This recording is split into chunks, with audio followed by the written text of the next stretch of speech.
Assalamualaikum warahmatullahi wabarakatuh. Hari ini 12 hari bulan Mac 2025, Profima ingin mengumumkan satu perkara, iaitu tentang caruman perkeso SPS khususnya untuk sektor kesenian telah mendapat kelulusan untuk subsidi dibenarkan mencarum. Jadi kepada semua pekerja filem dan juga ahli-ahli Profima, digesa supaya datang ke Profima atau hubungi Profima untuk mencarum perkeso.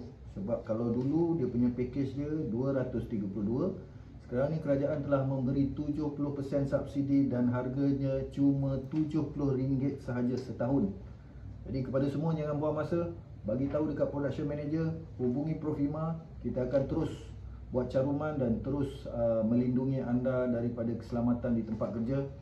Saya minta semua syarikat produksi yang tengah bergerak sekarang, terutamanya projek-projek RTM, drama yang sedang berjalan, episod dan juga telemovie, jangan ada yang tertinggal, jangan ada yang tak ambil caruman perkeso, semua perlu dilindungi. Jadi hari ini baru keputusan telah membenarkan untuk kita mencarum dengan mendapat keistimewaan yang diberikan oleh kerajaan, subsidi sebanyak 70%.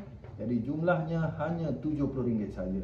Jadi beritahu semua kawan-kawan, kru-kru filem seluruh Malaysia, sektor pekerja filem khususnya, untuk mencarum perkeso hanya RM70. Bertindak sekarang.